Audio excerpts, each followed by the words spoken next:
aqui em mais uma edição do seu podcast sobre empreendedorismo real, sem glamorização, que traz aí as histórias dos bastidores dos empreendedores.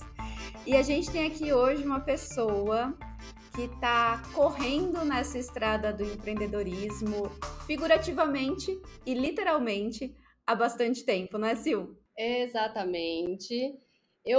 Nós duas, né, estamos conhecendo ele hoje, mas é como se eu conhecesse já há algum tempo. A gente está recebendo aqui hoje o Ricardo Hirsch, e eu vou ler algumas credenciais, porque ele tem várias. O Hirsch, pessoal, ele é dos nossos, ele é formado em comunicação, mas ele é muito mais coisas, né? Ele é educador físico, diretor da Personal Life Assessoria Esportiva, que é super conhecida nesse meio, e também é apresentador de podcast, o podcast Três Lados da Corrida, que é tido aí pelo pessoal da área também como um dos mais legais, os mais importantes da área. O Hirt, ele também é Ironman, que, para quem não sabe, é uma das provas de endurance mais difíceis do mundo, né? Uma prova de triatlon, já falar um pouquinho disso. E mais recentemente, o Hirt virou escritor também, com a publicação do livro Correndo Atrás para Chegar na Frente. Hirt, seja muito bem-vindo ao Vale do Suplício. Obrigado, Silvia, obrigado, Adriele, pelo convite, poder falar um pouquinho aqui de alguma coisa que eu acho que tende sempre a ajudar, né? Eu acho que o olhar que todo mundo tem por histórias de pessoas comuns como eu, sempre reflete e traz muita informação bacana para todo mundo. Então, obrigado pelo convite e a oportunidade de a gente poder levar informação para os seus ouvintes. E você sabe que você já deve ter percebido até pelo trocadilho que aqui a gente tem um ranço com essa coisa do empreendedor de palco, CEO de MEI, né? Mas a gente confessa assim, eu particularmente tenho um ranço, talvez tão grande, com o executivo que coloca o título de Ironman no cartão de visitas. Você já viu isso? Já vi. Na realidade, assim, eu sou um cara que eu não gosto muito de ficar falando muito de nada, assim, de conquistas. Eu acho que é legal a gente contar histórias e não conquistas, né? Porque conquista a gente só olha o final da jornada. E o importante de tudo isso não é o final, não é a gente chegar lá, né? A gente vai chegar, mas o que interessa é o que a gente construiu ao longo do caminho. E eu acho que é isso que define a gente, e não se você cruzou a linha de chegada de uma prova, ou se... eu não vejo ninguém se apresentando e falando assim, prazer, eu sou o PhD em alguma coisa, né? E tem gente que fala, oi, tudo bem? Eu sou o triatleta, eu sou Ironman, eu sou corredor, eu sou maratonista. Eu acho que, na realidade, eu sou o Ricardo, e nesse momento eu sou o Ricardo corredor. Eu já fiz triatlon, já fiz Ironman, já fiz maratona, mas hoje eu sou uma pessoa que está sendo entrevistada por vocês e que tem histórias para contar e que está relacionada a isso, mas eu não preciso enfatizar. Então, essa coisa de, eu faço triatlon, eu faço Ironman, eu corro maratona, eu faço tanto tempo, eu acho isso, assim, uma das maiores besteiras que grandes pessoas colocaram no mundo como legal, e eu acho uma das coisas mais bobas que existe, assim. Legal né? Mas é uma questão muito... Não, mas eu acho que é muito mais legal para quem faz, né? E eu entendo que envolve uma série de coisas que a gente aprende para exatamente isso, para empreender, por exemplo, né? Então, todas as ferramentas que o esporte, ainda mais um esporte que exige uma dedicação grande e tudo mais, exige, ele ensina para quando você vai querer empreender, quando você vai querer fazer qualquer coisa na sua vida. Então, eu acho que a partir do momento que você coloca aquilo como uma coisa extremamente importante, você tira outras coisas suas, que é o seu ser humano e não a sua conquista. Então, eu acho que aquilo te dá confiança, te dá uma série de ferramentas que são legais, mas eu acho que a gente não pode só se resumir aquilo ali e achar que a gente está melhor, ou é melhor, ou pode ser melhor do que alguém, porque a gente teve alguma conquista daquela que, teoricamente, qualquer ser humano faz. Então, eu acho que é por isso que eu nivelo, eu trago a régua para baixo, entendeu? Acho que está todo mundo igualzinho. Muito legal. E com você falando isso, né, me vem na cabeça também, porque tem uma coisa que é muito clichê no mercado corporativo, é você associar o dia a dia, o empreendedorismo, né, até o dia a dia executivo com o desafio do esporte, né? Então também isso é uma outra coisa que se usa muito, né? Dá para fazer isso de um jeito legal, mas dá para fazer isso de um jeito muito ruim, né, Rishi? Que fica muito bobo, como você falou, né? Exato. E aí eu já queria pegar o gancho aqui da primeira pergunta, que a gente vai falar ainda contigo sobre os seus feitos como atleta, né? A gente tem umas perguntas aí direcionadas a isso. Mas eu queria começar perguntando qual que, na sua visão, é seu principal feito hoje como empreendedor? Pô, tem uma empresa de assessoria esportiva há 23 anos no Brasil. Eu acho que é o mais difícil, porque quando a gente começou, né? Posso falar assim? Ou vocês, Pode, pode? pode, Solta, tá. por favor. Não, porque quando a gente começou, o que acabou acontecendo é o seguinte: a gente começou num mercado onde correr não fazia o menor sentido na vida para as pessoas, né? Então, eu comecei a treinar no finzinho, no começo da década de 90, literalmente no começo da década de 90, e eu abri a empresa no ano 2000. Quando a gente abriu a empresa, tinham 10 empresas em São Paulo que faziam só isso. Hoje tem mais de 400. Isso cadastradas numa associação e tal. Então era um mercado onde assim, a gente tinha 5 provas de corrida, 10 provas de corrida no ano. Hoje, a média em São Paulo são 4 provas por final de semana. Então é um outro mundo, assim. Então eu acho que se eu voltasse no tempo sabendo o que eu sei hoje, era capaz de eu não ter aberto a empresa. Por Porque quê? pela loucura hoje eu vejo. Eu tinha 23 anos de idade, né? E assim, se abriu uma empresa num mercado que era super pequeno, né? As pessoas não entendiam direito porque correr era muito mais aquela onda que estava começando vindo do personal trainer, mas o que a gente oferecia não era o personal trainer, o que a gente oferecia era: eu vou coordenar a sua vida, as atividades físicas da sua vida, e vou trazer saúde a ela. E algumas pessoas buscavam, eu quero fazer uma prova, tal. Mas era muito pouca gente que queria fazer isso. E daí você começar a querer, né, garimpar aquele mercado todo, assim, eu acho que é uma vitória gigantesca, né? Voltando à pergunta que você falou, porque 23 anos numa empresa no Brasil e num mercado que não movimenta tanto dinheiro, e não movimentava quase nada antes, eu acho que é uma das maiores conquistas que eu tive, assim, com certeza. Demorou quanto tempo para a empresa engatar? Putz, eu acho que, ó, pensando aqui, eu acho que uns 7 anos, 8 anos. Eu consegui muito porque, assim, no começo da empresa eu morava com os meus pais, e daí, em paralelo, eu tinha alguns alunos de personal que ajudavam a pagar as minhas contas. E daí você fala, tá bom, então eu estou trabalhando aqui para eu manter aquilo ali que eu acredito que seja melhor para mim, porque na minha cabeça sempre foi muito claro assim: se eu estiver só dando personal, eu vou ganhar mais dinheiro a curto prazo.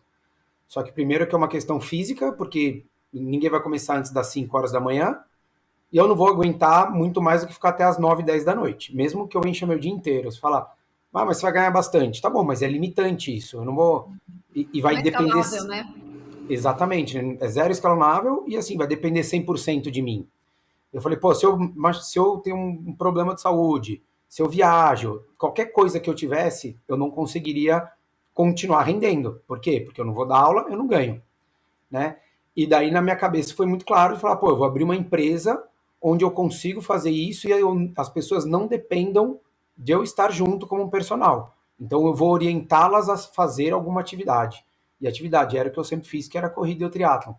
Então eu consegui durante muito tempo sustentar ali a empresa. Eu ia em treino e às vezes ia uma pessoa no treino coletivo, às vezes não ia ninguém, né? Que você dá aquela cara assim, que você fala, meu, vou lá sábado na USP, né? A gente dá um treino coletivo lá, chegava lá às 7h30 da manhã, ficava até às 11 e não aparecia uma pessoa. Ai, gente, que triste. Né? E assim, a gente falava, não, eu vou, né? A gente tinha poucos alunos, mas eu vou, e não aparecia. Por quê? Porque às vezes dormiu mais, perdeu o horário, não tá afim, resolveu fazer perto de casa, enfim, tem diversas possibilidades aí que acabam acontecendo e que você tem que falar, poxa, não, vamos lá, né? Vai dar certo, uma hora isso daqui vai começar a andar. E daí acho que foi a hora que o mercado começou a dar um boom, e daí os meus clientes começavam a falar para amigo, daí os amigos já não achavam tão coisa de louco alguém correr, né? Daí resolvia procurar, enfim, daí a coisa foi ganhando corpo. E eu já estou muito curiosa com esse negócio das pessoas não imaginarem correr, porque se tem um esporte que é democrático é a corrida, né? Você bota o tênis, você vai pra rua e corre. E a gente viu na pandemia que as pessoas descobriram o mundo lá fora, né? Então, não sei se você notou também esse movimento na consultoria de ter muito mais gente fazendo esporte outdoor. Mas o que rolava nessa época, assim? As pessoas achavam que era coisa de louco, por quê? Tipo, Eles achavam meio sem sentido, sabe aquela coisa, tô saindo do nada e vou para lugar algum.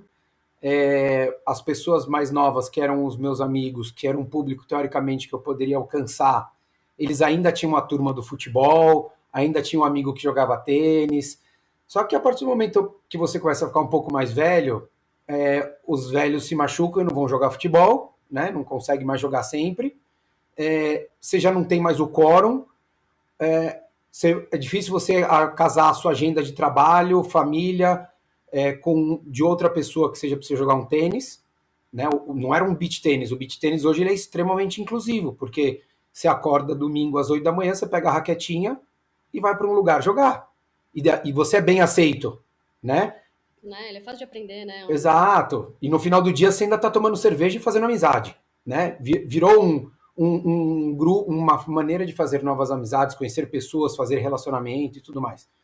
Mas na época não era. Na época era muito assim, correr, daí tinha aquelas coisas, não, para mulher, não, cai a pele, cai a bunda, não foi, sabe, eu não quero perder massa muscular. E daí o mundo começou a mudar um pouquinho, assim, sabe? A cultura do cuidar mais da saúde, do fazer uma atividade. A pandemia, meu, não é que ela trouxe, né? Ela impôs alguns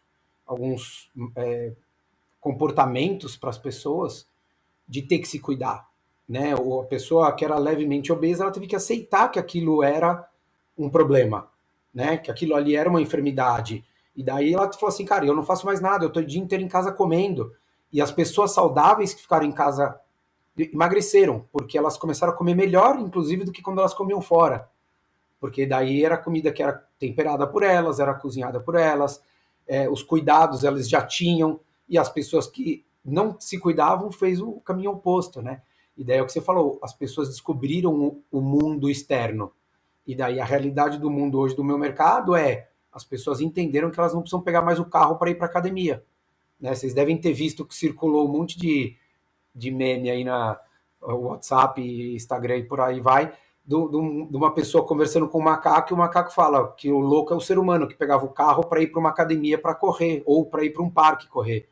E daí as pessoas entenderam agora, né, com a pandemia, de falar, meu, eu vou pegar o carro, andar 30 minutos para eu correr 1 hora e eu voltar mais 30 minutos. Então eu estou perdendo 1 hora do meu dia. Por que eu não abro a porta do meu prédio, da minha casa, onde quer que eu esteja, e eu saio correndo e eu volto, e eu ganho uma meia hora de sono, meia hora com a minha esposa, com meus filhos, no trabalho, enfim.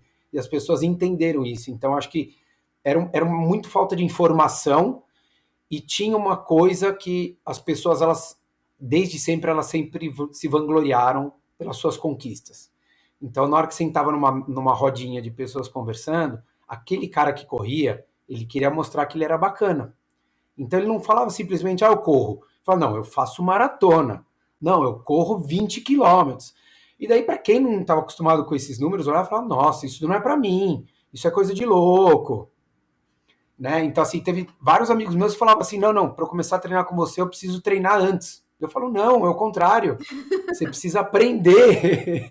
Né? Então, assim, era acho que a falta de informação, literalmente, a cultura, a gente bate muito até na tecla lá do podcast, que a gente fala da cultura esportiva brasileira, que ela é muito rasa, porque a nossa educação física ela é muito fraca, e se a gente comparar com o perfil americano ou europeu, a gente vai falar que desde os 6, 7 anos de idade, todos eles estão praticando algum esporte. Seja porque aquilo lá já está enraizado na sociedade, ou porque, como nos Estados Unidos, é uma ferramenta para você almejar uma faculdade e você não pagar, você ter uma carreira, você ter conexões diferentes do que a gente vê aqui. Aqui a gente não tem isso. Então, a corrida, a gente pega crianças de 15 anos nos Estados Unidos que correm mais do que um amador muito bom no Brasil, que corre há 15, 20 anos. Por quê? Porque ela já está fazendo isso desde os 8, 10 anos de idade. Então, essa cultura do esporte e aceitação, é muito boa lá fora e aqui a gente não tinha. Começou a melhorar bastante. E também, Richard, tem uma coisa que antes, né, num passado muito recente, a glamorização era em torno de você ser uma pessoa extremamente ocupada e consumida pelo trabalho, né? Era bonito ser workaholic, era incentivado que a gente tivesse uma vida totalmente voltada para a carreira, né? Então, não sobra tempo para outra coisa mesmo, né? E eu acho que era um hábito, assim, a gente não via as pessoas hoje, se você sair às 5 horas da manhã, 5:00 de casa, eu tenho certeza que você vai encontrar alguém correndo ou alguém pedalando.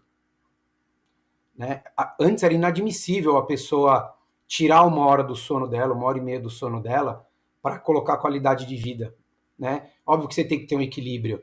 A gente está falando aqui de uma classe social que tem o privilégio de poder fazer isso. Tem gente que vai acordar às 4, 3:30 da manhã para pegar 3 conduções e chegar no trabalho. E esses, ainda assim, muitas vezes arrumam um tempo para conseguir fazer alguma coisa. Troca uma condução para correr 15 minutos para chegar no trabalho, volta correndo para casa, vai pedalando para o trabalho. Então, eu acho que era uma coisa que o brasileiro não tinha aquela coisa desenvolvida de eu terminei a faculdade, agora eu estou no trabalho e agora eu troco o futebol que eu tinha com a turma da faculdade pelo happy hour, e do happy hour é pela reunião até as 8, 9, 10 da noite, e depois eu vou casar e daí acabou, e daí minha vida é essa. E daí as pessoas entenderam e falaram, não, pô, os nossos pais faziam isso porque ninguém fazia nada antes. Né? Eles casavam com 28, 25, 30 anos de idade, e daí só se dedicavam ao trabalho, a família era isso que tinha. Hoje as pessoas querem viajar, elas querem fazer atividade, elas querem aprender coisas novas. Então eu acho que o mindset aí do workaholic era porque de fato ele estava só com aquele cabresto de eu só tenho que trabalhar, e ele esqueceu que outras coisas poderiam até potencializar a capacidade dele no trabalho, que é o que a atividade física, não necessariamente a corrida, mas qualquer atividade física vai fazer, né? Ô, Rich, ainda falando de empreender, você acha que a sua formação mesmo, a sua experiência, a sua capacidade como comunicador te ajudou aí nessa trajetória também com a consultoria e com todos os outros projetos que você realiza, enfim? Porque não é todo empreendedor que tem, né? A gente vê muito isso. Bom, a gente trabalha com comunicação, projetos de comunicação para empresas, tal. E a gente vê muita gente sofrer, né? Empreendedor não tem isso. Você acha que foi uma vantagem para você também? Olha, eu acho que me ajuda e me abriu muitas portas, assim. Eu acho que eu demorei para descobrir que eu não teria problema de me comunicar com as pessoas. Eu fui fazer comunicação, mas porque eu trabalhava numa produtora de vídeo, eu era editor de vídeo. E daí como eu já trabalhava com aquilo, eu falei, vou fazer a faculdade e tal. E nunca levei muito adiante a parte de falar mesmo, de repente de escrever e tudo mais. Mas conforme o tempo foi passando, assim, eu fui cada vez mais mais encontrando ou reencontrando esse meu lado de gostar de me comunicar. E daí foi isso que me abriu as portas para tudo, assim. Fazendo uma linha do tempo, em 2008, a gente prestava serviço para o portal Terra, e a gente prestava serviço para os funcionários que queriam treinar. Então a gente fazia um serviço corporativo para eles lá, e a convite deles, foi o primeiro ano que eles transmitiram os Jogos Olímpicos de Pequim. E daí eles fizeram uma transmissão, e daí eu fiquei conversando com eles durante, ia lá, explicava sobre os esportes, algumas coisas que eles tinham que colocar em matéria e tal. Passado isso, 2011, eles foram transmitir os Jogos Pan-Americanos de Guadalajara, e eles falaram, pô, você não quer ser comentarista? E daí eu falei, cara, né, falei, caramba, né? Ele falou, meu, você sabe, você entende de corrida, de ciclismo, de triatlon, vamos lá. Eu falei, putz, vamos. Fui assim, tipo, porque a gente conhecia um monte de gente lá, me sentia mais à vontade, e acabou que por consequências ali, um dia um apresentador não apareceu, e daí os caras falaram, meu, se vira, você já tá como comentarista, toca o negócio, jogaram a plantação de batata quente no meu colo e falaram, se vira. Virou apresentador aquele dia. E daí eu falei, não, tá bom, né? Sei lá, o que eu tenho que fazer? Não, você só dá oi, fala 1 minuto aqui o que vai acontecer a prova do dia, a gente corta para a imagem de lá e depois você vai ser como um comentarista. Eu falei, tá bom. Enfim, e daí só que era a transmissão do atletismo de pista e caiu uma prova que era com salto com vara e a gente entrou no estúdio, eram exatamente 10 da manhã, eu fui sair meia-noite. Eu fiquei 14 horas dentro do estúdio que eu não podia nem beber água porque eu não podia fazer xixi. Porque estava só eu e daí chamaram um outro comentarista para fazer comigo, mas eu fiquei como âncora ali do negócio.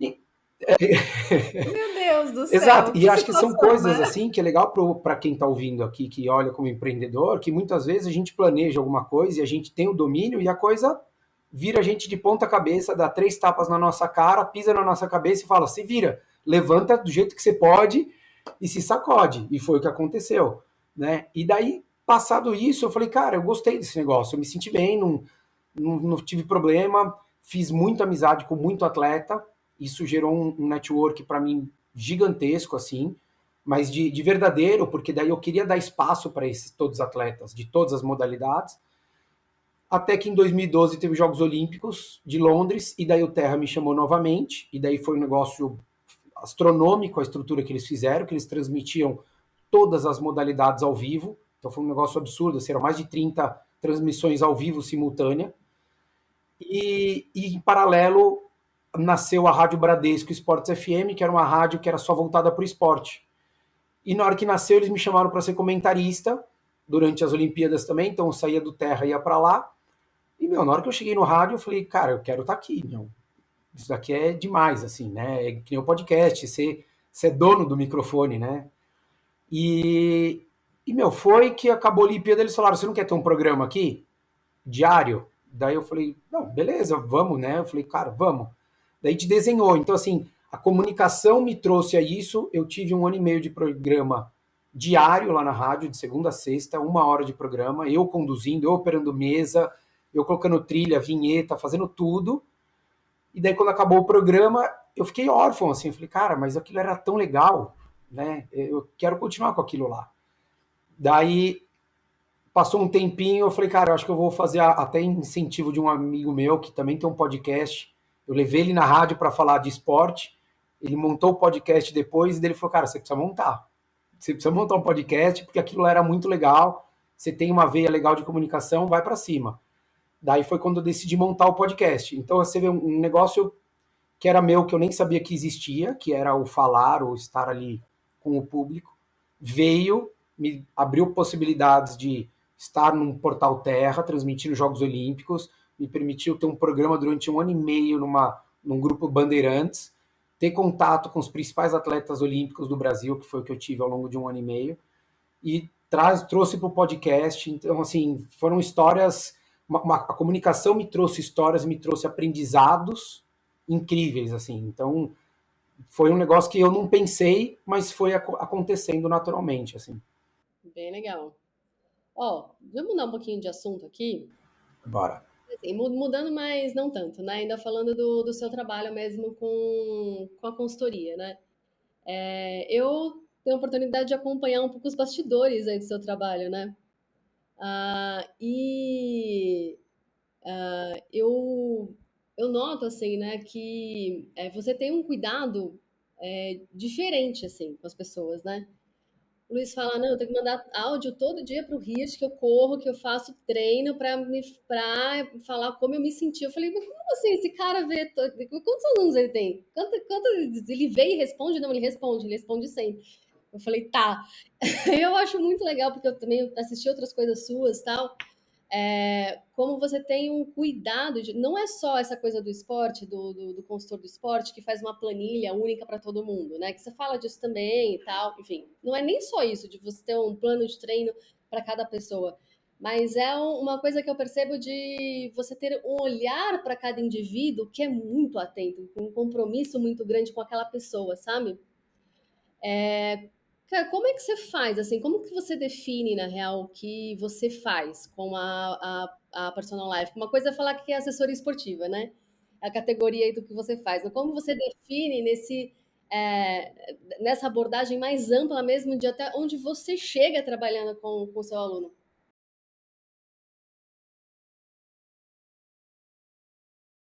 Quando eu fui escrever o livro, um grande amigo meu que me ajudou a formatar ele falou assim, cara, o que você acha que você tem que fazer? Qual é o seu cerne qual a sua vocação? E eu achei, assim, na hora eu falei para ela, falei assim, cara, eu gosto de ajudar as pessoas. É isso. O que eu gosto de fazer é isso. Eu acho que a assessoria é um meio que eu tenho, o esporte é uma das ferramentas, mas eu acho que eu dar atenção e eu ouvir as pessoas é o que mais faz presente na vida de todos eles. Então, eu prestar atenção que a esposa de um marido foi internada. E eu, no dia seguinte, esqueci o treino. E eu falo para ele, nem se preocupa com o treino. Eu não estou preocupado com o treino. Você vai fazer o que tua cabeça permitir na sua vida. E não é se é o treino, é o trabalho, é como for, né? É eu pegar, mandar uma mensagem no dia seguinte e falar como é que tá a sua esposa, não se você treinou. Então eu acho que não me acho uma pessoa incrível, não me acho uma pessoa uau, não, mas eu tenho a vontade de devolver o que a pessoa espera de mim. E quando as pessoas me procuram, eu falo para elas que eu vou dar atenção. Então eu me obrigo a dar essa atenção para eles. Já teve gente que falou assim, pô, você tem tudo, esquece a palavra porque eu não gosto, mas você tem tudo para ser um baita coach. Coach mesmo, mas mas aquele coach mais moda antiga, né? Que não é não existe o impossível, né? Não é isso, né? O coach. Eu acho que mais para isso, assim, sabe? De você tentar, que eu falo muito, assim, acho que todos os problemas da nossa vida, o importante é a gente entender o que está acontecendo e a gente lapidar aquilo ali e ir aparando as arestas, né? E é isso que eu tento fazer, às vezes, com a vida das pessoas. Ontem mesmo eu estava falando com um aluno que mora em Salvador e ele é médico ortopedista e ele estava com dor. E daí eu falei, olha, desculpa, mas, assim, não me entenda mal, mas você não acha que é bom a gente fazer uma ressonância? Só para a gente documentar isso? Eu fiz o papel dele com ele mesmo, você entendeu? Mas assim, porque eu me vejo na obrigação. E daí ele falou, putz, é mesmo, acho que eu vou fazer. E enfim, fez, descobriu que tinha uma inflamação X lá, que é meio que ok, todo mundo meio que pratica atividade, eventualmente tem. Mas assim, eu acho que a gente não pode se omitir para as coisas. Eu falo para todo mundo, eu não sou simplesmente uma pessoa que vai te mandar uma planilha de treino e treina. Não é, porque isso daí você põe na internet, como fazer uma meia maratona em 12 semanas, vai aparecer 1 milhão de sugestões. Né? Com a inteligência artificial agora vai aparecer mais ainda. Só que a nossa vida ela não é baseada em algoritmo. Ela é o quê? Os nossos hábitos de pesquisa, é o nosso hábito de conversa, mas como a gente se sente, o que a gente está passando, ninguém consegue mensurar. Você, que nem eu tive minha esposa que foi internada, ninguém consegue mensurar o que foi aquilo para mim, né? Que ela ficou 1 mês no hospital, quase morreu, sabe? Sair de lá, encontrar meus filhos, ter que fazer meus filhos dormir, fazer meus filhos estudarem, ir para a atividade deles. Isso não tem inteligência artificial que possa mensurar. Agora, se eu tivesse alguém para eu falar, olha, sabe o que é? Minha esposa quase morreu, eu tô no hospital, não consigo fazer nada, e essa pessoa me desse atenção, isso daí, putz, seria extremamente valioso, porque a gente está dando o nosso tempo para a pessoa. E é o tempo que eu uso no meu trabalho. Então, tem gente que fala, pô, mas o que você faz a semana inteira? Eu falo, então, é isso que você me perguntou, né? Quantos alunos ele tem? Porque tem gente que treina segunda de manhã às 5 da manhã. Tem gente que treina às 6, às 7, às 8, às 9, às 10, no meio-dia, às 5 da tarde, à noite. Tem gente que é de outro país. Então, é o dia inteiro falando com gente. Tipo, o celular tá aqui do lado, tá parecendo uma escola de samba, de tanto que ele tá vibrando. Mas é normal. Então, assim, eu acho que se fosse definir, eu acho que é muito mais como uma pessoa, um mentor, entre aspas, que queira encurtar as distâncias, até por isso que o livro se chama Correndo Atrás para Chegar na Frente, que é uma analogia da corrida, mas que é o que eu aprendi, o que a gente pode trazer para a vida, todas as lições que eu aprendi ao longo desses 20 anos, que todo mundo pode aplicar no pessoal e no profissional, porque também teve um monte de trombada aí no caminho, né? Muito legal. E você falou, né, que tem tudo para ser um coach, né? E tem mesmo, né? Daria até para ser esses coaches de palco, você ia ganhar muita visibilidade, né? Porque atleta, empreendedor, né? Tá o pacote prontinho, né? Para marketing. Teve alguns coaches aí que descobriram isso, o lado do atleta, desafios, provas de endurance, e entraram no rolê que era para somar pro currículo, entendeu? Uhum. Mas daí no meio do esporte todo mundo sabe que foi para inglês ver, né? É, e tem gente que leva Porque não é verdadeiro. isso, exatamente, não é verdadeiro. Assim como você não consegue fingir que você está de fato preocupado com a esposa do seu aluno, né? Você não consegue fingir quem você é, né? Falo assim, constante para todos os alunos. Eu não tenho, por exemplo, no meu WhatsApp uma lista de transmissão para mandar mensagem para o aluno e aí treinou. Eu não tenho, eu não vou fazer isso. Eu falo para todo mundo, eu falo não vou, porque assim, é do seu interesse que eu saiba. É do meu? É. Mas assim, eu não vou mandar para você para uma lista de transmissão, porque é o que eu falei, cada pessoa treina num dia, num horário. E daí você vai falar, pô, esse cara tá mandando aquela mensagem genérica para todo mundo, então eu prefiro esperar a pessoa mandar e ela entender que aquilo é importante e eu devolver para ela, que ela fala, meu, na hora que eu mandei ele me devolveu. E daí aquilo ali tem um valor muito maior do que eu simplesmente fazer uma lista de transmissão ali e mandar mensagem para todo mundo. E aí, como é que você tá hoje? Tipo, É só para dar o não muda check, nada. né? Exato. E falando em dar o check, falando em querer aí um sucesso plastificado, a gente vê as gerações mais novas, né, cada vez mais têm menos paciência, né, para atingir um lugar, seja no ambiente corporativo ou seja empreendendo, né? Então, saiu recentemente uma pesquisa que foi divulgada naquele evento SXSW, que é o maior festival, né, de inovação do mundo, e que revelou que a idade média dos fundadores dos unicórnios era de empreendedores com mais de 35 anos, né? Ou seja, pessoas que passaram aí, se desenvolveram de alguma forma, tiveram erros, tiveram acertos, e não são aqueles gênios, né, de 18 anos que na sala de casa ou no dormitório da faculdade teve a grande ideia, né? Como são poucos, né? Isso são pouquíssimos. É, aí eu queria te perguntar o que só a maturidade faz a gente enxergar, Rich. Primeiro entender as pessoas. Então, eu acho que entender o comportamento, principalmente falando da minha área, né? Então, assim, eu acho que a gente não pode, como você falou, a gente não pode pegar uma exceção para fazer a regra. Então, quantas pessoas conseguiram atingir esse sucesso profissional, né? Chamamos de unicórnio, mas quantas pessoas conseguiram isso, né? Com menos de 35, 30 anos de idade? A exceção da exceção da exceção, que não tira o mérito, muito pelo contrário, né? Acho que dá mais o mérito para essas pessoas, mas não pode banalizar e falar, olha, é isso que aconteceu. Então, não é à toa que pessoas um pouco mais velhas ou não tão jovens consigam chegar a isso. Por quê? Porque a capacidade de leitura que elas têm sobre o que elas viveram, sobre os processos todos que elas passaram, seja de aprendizado, seja de conquista, seja de porrada, de derrota, de falência. Tem muita gente que vai à falência e depois volta e tá bilionário, né? Então, assim, com 25 anos de idade, qual a chance de você ter aprendido tudo isso?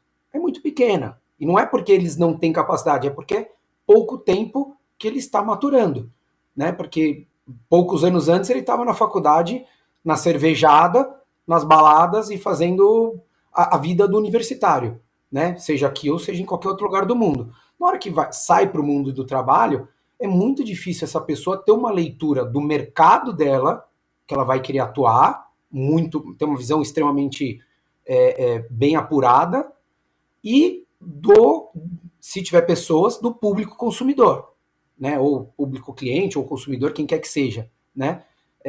Então eu, por exemplo, eu vejo que volto a falar do livro, a leitura que eu tenho do que eu vivi, se eu escrevesse ao longo dos anos, ela seria totalmente diferente do que foi quando eu fui escrever 20 anos depois.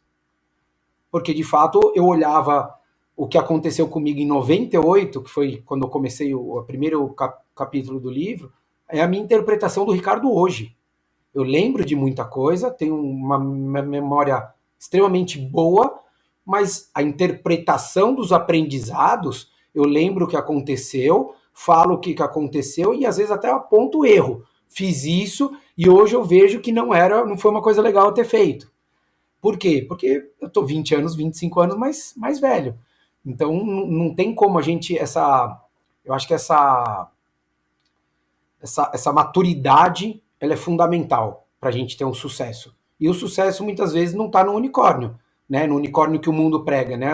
Tá no unicórnio da satisfação pessoal, tá no unicórnio de você manter uma empresa estável, bem naquele mercado que é um mercado competitivo e que está tomando um caminho diferente do que você acredita.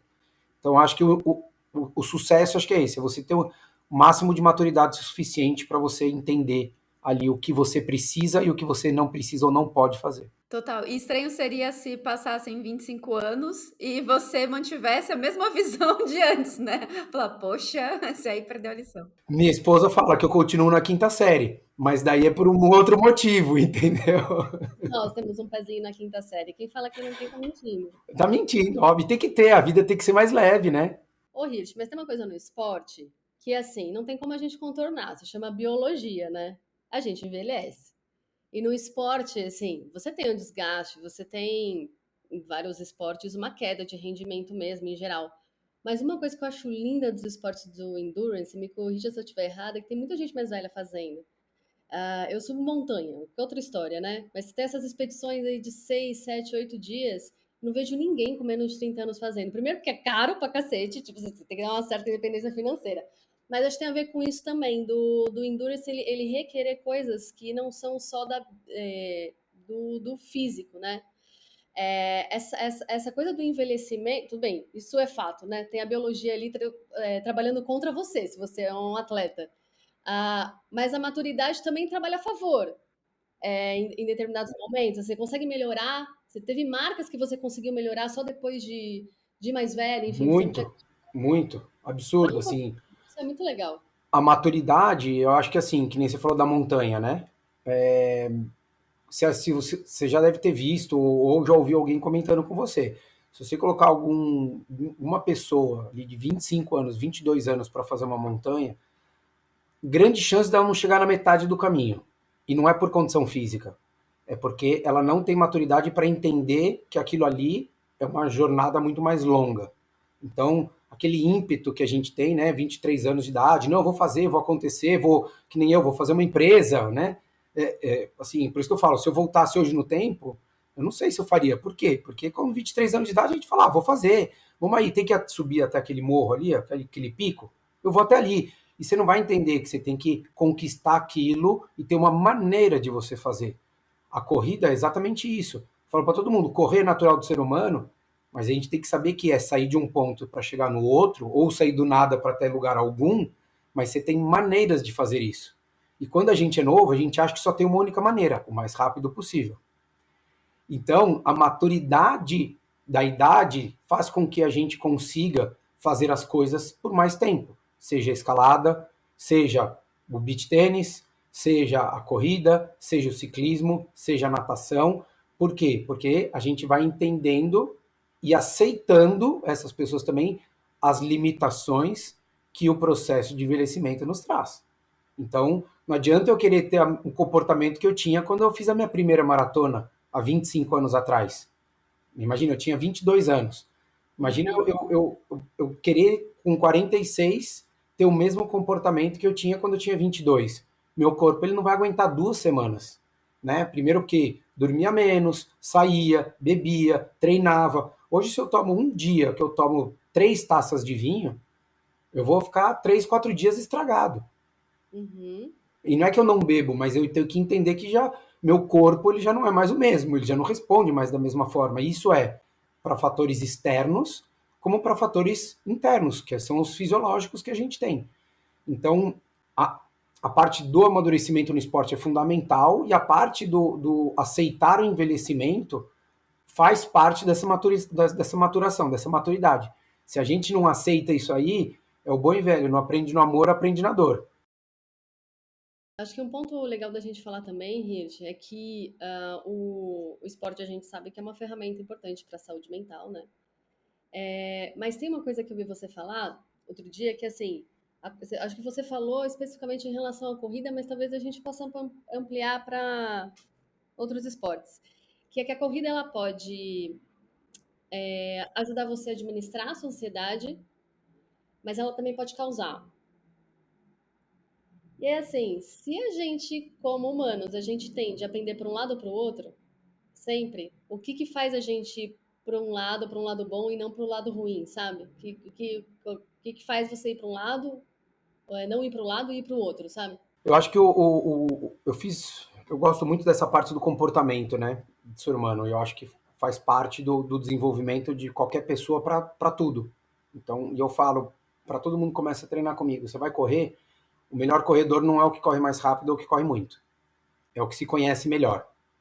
A partir do momento que você se conhece melhor, a partir do momento que você entende todas as suas qualidades, os seus defeitos, as suas manias, você se entende de uma maneira um pouco maior, você consegue ter ferramentas, ou pelo menos se você quiser, né? Você consegue ter ferramentas para você poder trabalhar isso a seu favor e não contra. Então, se você sabe que uma pessoa é ansiosa, por exemplo, na corrida, o que eu faço? Eu não coloco para ela um treino por tempo, porque eu sei que eles vão ficar querendo pensar em quilômetros. Eles não querem pensar quanto tempo eles correram. O corredor gosta de pensar o quê? Quantos quilômetros eu corri.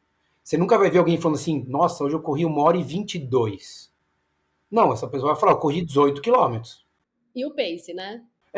Exato, entendeu? Então, assim, você tem que tentar mostrar para a pessoa entendendo e falo para ela, falo assim, eu não estou preocupado, eu escrevo, por exemplo, na planilha, não quero saber, não me preocupa com o seu ritmo, não quero, não é para fazer esse treino sem pensar em ritmo e na distância ou no tempo que você vai correr, sabe, tipo, desliga. E daí essa pessoa que vivia a 100 por hora naquela ansiedade, né, de, meu Deus, e o treino, como é que vai ser, e o ritmo que vai dar, quanto de distância, calma, você não vai conquistar nada antes, né? A gente não conquista nada, a gente recebe o salário depois que a gente trabalha. A gente só sabe o que aconteceu no treino depois que a gente faz. A gente só ganha peso depois que a gente saiu da dieta, né? A gente só fica cansado depois que a gente não dormiu. Então, assim, primeiro faz o que você tem que fazer e depois você vai olhar para trás. Então, aos poucos e com mensagens às vezes meio que indiretas, eu vou tentando fazer com que as pessoas se controlem. Mas se a pessoa continua vivendo num mundo onde isso é extremamente potencializado, não tem o que faça melhorar.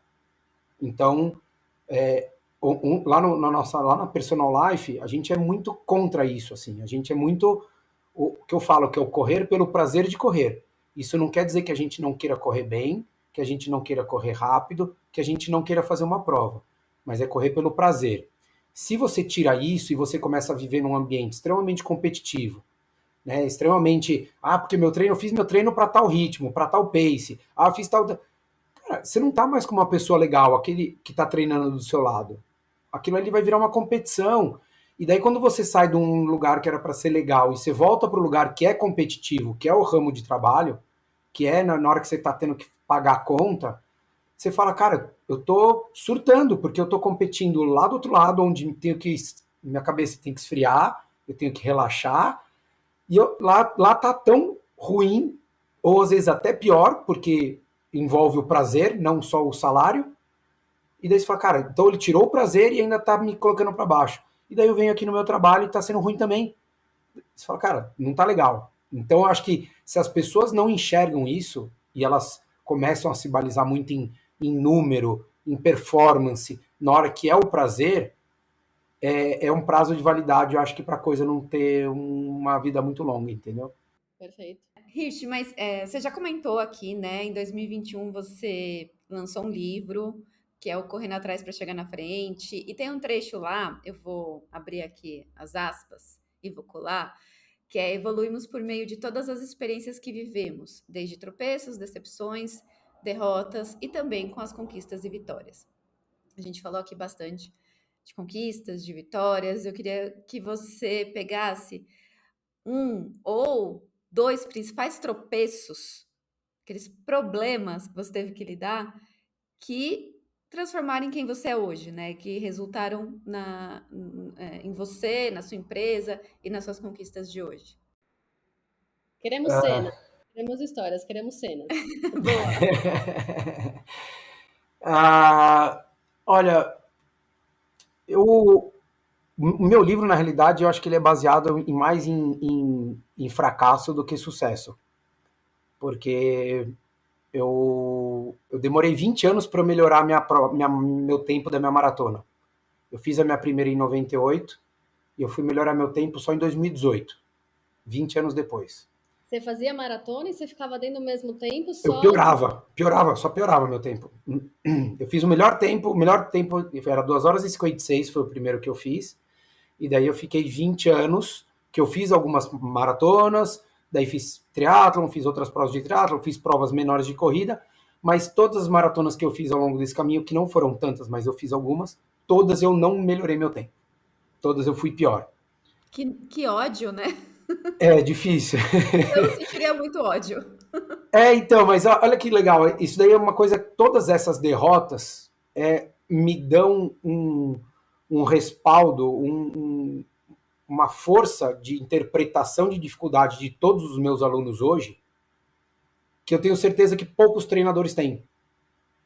Olha só. Porque assim, eu já não consegui porque eu passei mal, que eu comi coisa que não devia na véspera, eu já passei mal porque eu fiquei doente na semana, eu já passei mal porque eu esqueci de alguns cuidados com vaselina e afins, eu já passei mal pagando em euro, pagando em dólar, eu já passei, assim, já não consegui, já tentei e não aconteceu nada de errado e só estava calor, ou não era o dia. Então, assim, tudo que acontece com todos os meus alunos, grande parte do que acontece com eles já aconteceu comigo.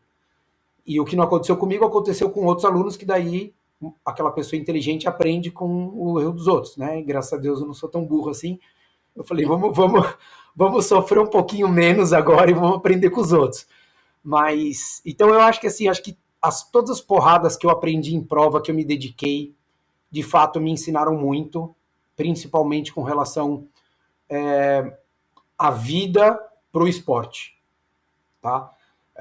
Com relação à pessoa, disparado, a maior lição, né, a cena, foi eu terminar um treino de ciclismo que eu estava com os alunos, e eu cheguei a pegar meu telefone e ter quase 25 ligações da minha sogra no meu telefone, e quando eu liguei para ela, isso era 7h10 da manhã, quando eu liguei para ela, ela avisou que minha esposa tinha passado mal e estava indo para o hospital. E daí eu falei, opa, né, caramba, eu achando que era, sei lá, meu filho, que aconteceu alguma coisa na escola, tal. E daí eu liguei para minha sogra, falei com ela, ela falou, não, mas tá tudo bem, a gente já chegou aqui no hospital. E daí eu fui direto pro hospital, tinha outros treinos ali, mas falei, ó, pessoal, vou lá que minha esposa não tá legal, tal. E daí quando eu cheguei ali, em menos de 2 horas, foi constatado que ela teve um AVC e estava sofrendo as sequelas do AVC.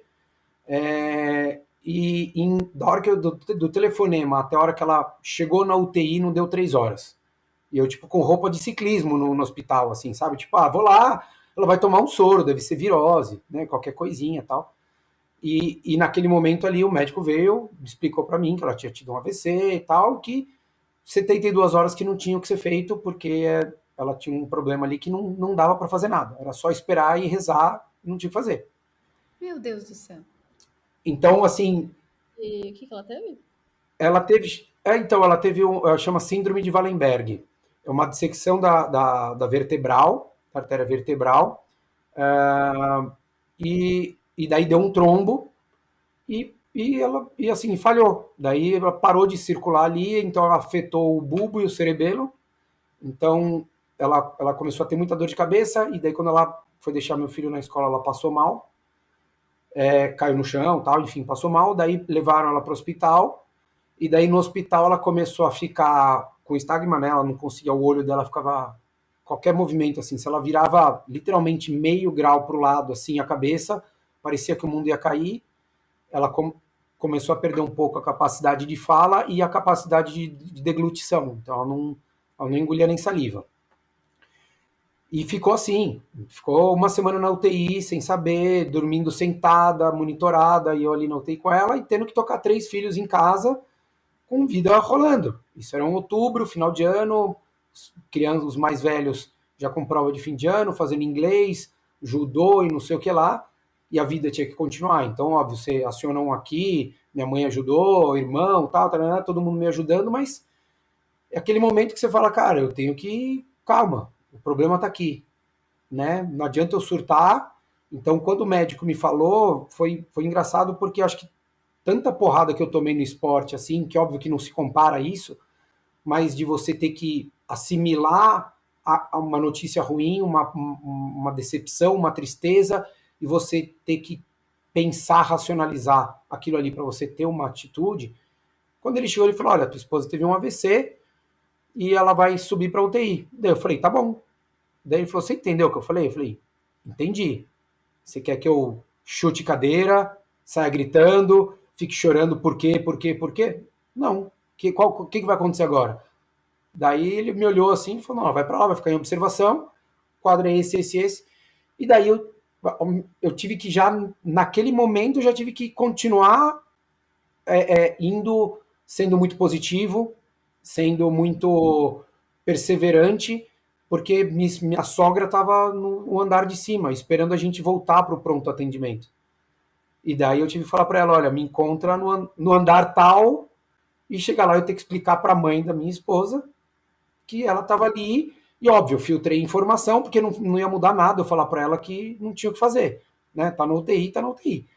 Então, acho que essa foi a maior porrada que eu tive na vida, de tudo, assim, de aprendizado, de a gente tá aqui, a gente tem que viver feliz, a gente tem que servir e atender as pessoas.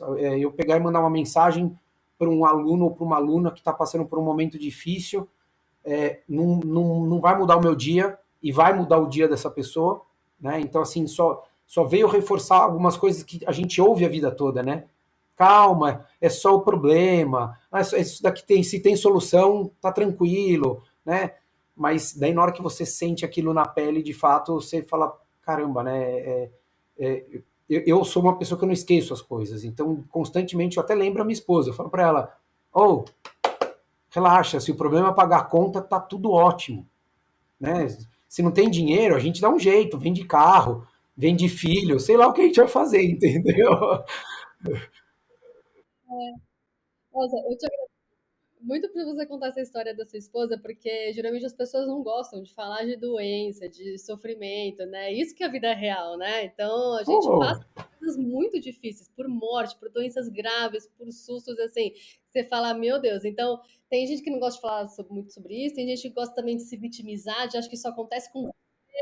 eu acho isso uma besteira tamanha, porque a quantidade de pessoas que compram meu livro, que eu não faço a menor ideia de quem seja, e meu livro não é que não foi best-seller, não vende muito, é super nichado, assim, mas a quantidade de pessoas que compram o livro e me mandam mensagem falando que já teve filho, mãe, pai, tio, que passaram por problemas, que relatam o quanto eles sentiram, o quanto eles se emocionaram, o quanto aquilo foi importante para eles, e eu nem conheço a pessoa.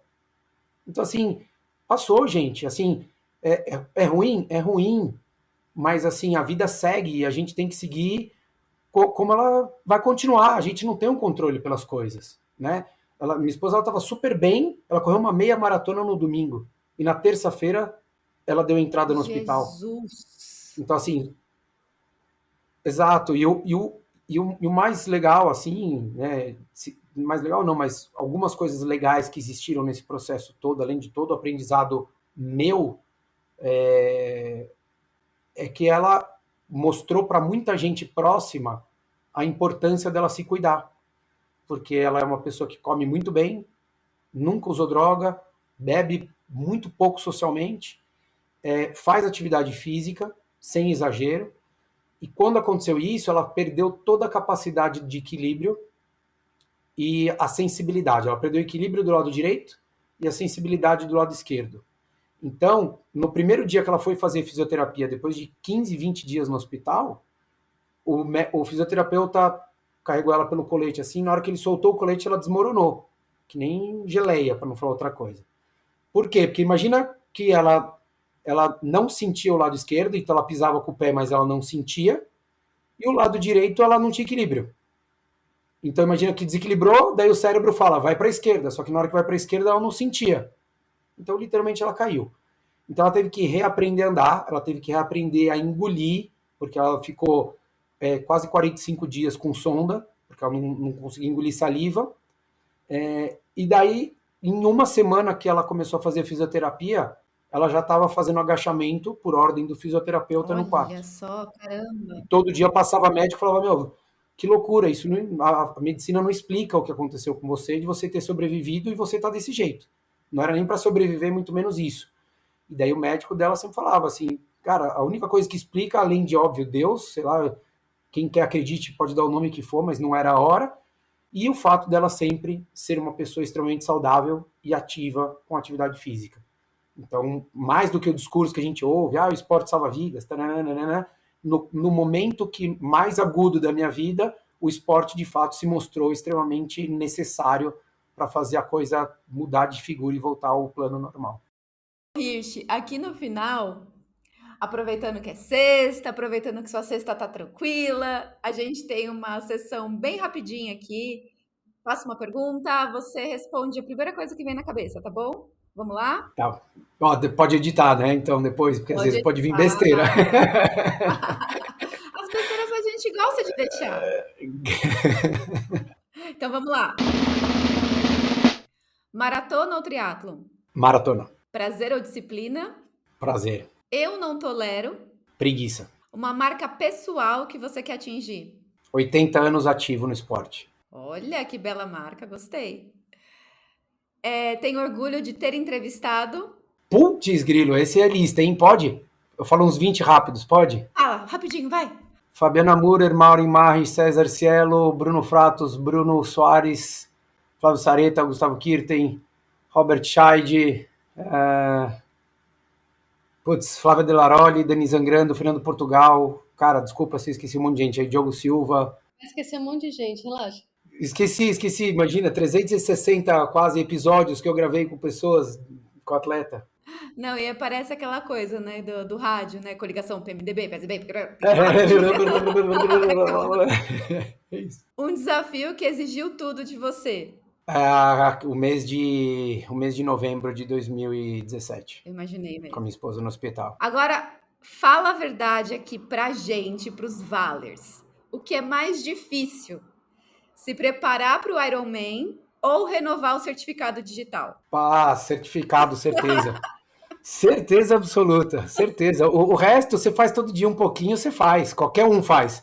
Certificado digital você tem que estar com muita vontade e mais que vontade, obrigação. Porque se depender só da vontade, você não faz. Eu acho que os atletas, eles têm que fazer textos sobre superação quando eles tiverem experiência de empreendedorismo. Tem que ser ao contrário.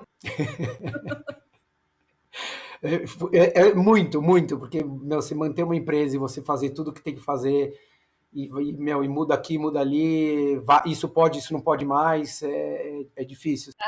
Qualquer um faz um Ironman. Eu não tô acreditando muito nisso, não, Henrique. Putz, faz, viu? Eu acho que assim, Basta acreditar em você. Mentira. eu não quero ser coach, vamos lá. Mas eu acredito muito, eu acho que assim como o empreendedorismo, eu acho que tem gente que fala assim, você não nasceu para ser empreendedor.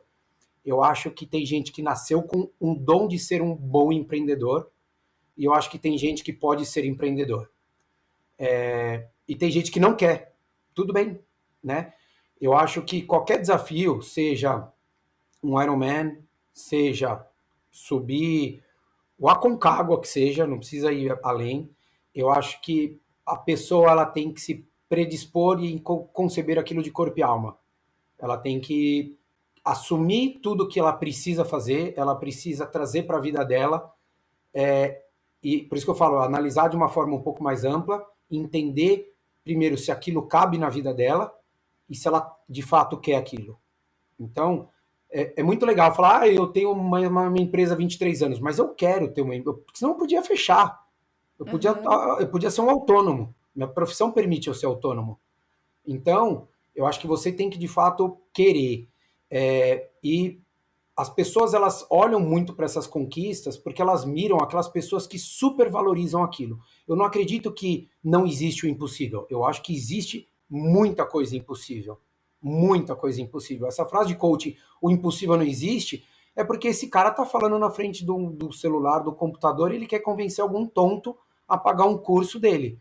Porque, na realidade, eu nunca vou ser um atleta olímpico. Então, isso é impossível. Mesmo que eu tivesse nascido e treinado desde cedo, eu não seria. Mas nada impede de eu fazer uma maratona. Então, eu nunca vou ser um campeão mundial. Mas isso não impede de eu fazer um Ironman, ou eu fazer uma outra prova, ou isso não impede de eu fazer uma empresa. Eu posso não conquistar um unicórnio, eu não posso sair na Forbes, mas eu posso receber o quê? Pô, uma valorização do mercado que eu atuo, dos meus clientes estarem satisfeitos. Então, eu acho que são coisas muito distintas. Eu acho que é você conquistar para você querer falar, uau, eu sou um cara absurdamente bom e eu sou fera, eu sou eu top 5 no Brasil ou no mundo. Isso é para muito pouca gente. Mas para conquistar, tenho certeza que se a gente pegar uma pessoa de 60 anos de idade e ela se dedicar, ela vai subir o Everest. Ela só vai querer. Ela só tem que treinar, saber que não vai ser em 6 meses. Ela vai ter que se dedicar, ela vai ter que fazer um monte de montanha antes, ela vai ter que se conhecer muito bem, ela vai ter que fazer um esquema de viagem, às vezes um pouco mais complexo do que uma pessoa de 35, 40 anos fazendo, mas ela vai fazer. Agora, não, uma pessoa que tem problema de pressão, uma pessoa que teve um AVC, não, ela não vai subir Everest. É impossível, porque se ela subir, ela não desce. Ou ela nem vai chegar lá em cima. Então, acho que você tem que deixar uma mensagem para todo mundo aqui, é assim, antes de você achar que as coisas são possíveis ou impossíveis, analisa se você quer e qual o caminho que você tem que tomar e as decisões que você tem que ter e o que você vai ter que abdicar para alcançar aquilo. Se você estiver disposto, acredite e trace um plano que a coisa vai acontecer. Olha, depois dessa, eu só posso perguntar se. E aí, o impossível é questão de opinião? Brincadeira, não vou perguntar isso, não. Era só pra zoar. Não, tá perfeito. Rich, muito, muito, muito obrigada. Foi muito legal esse papo. Obrigado vocês aí. Espero que todos gostem e se inspirem em alguma coisa. Com certeza, foi inspirador, Rich. Obrigada, viu? Foi muito legal. Valeu pela sua participação. Obrigado, valeu. E você que está ouvindo a gente está presente no LinkedIn, no Instagram, no TikTok, no Spotify, no Apple Podcasts, no Google Podcasts, no YouTube. Então segue a gente. Se você quiser indicar algum entrevistado, manda um e-mail para valedosuplicio@agenciasense com se no final.com.br. E até o próximo Vale. Valeu!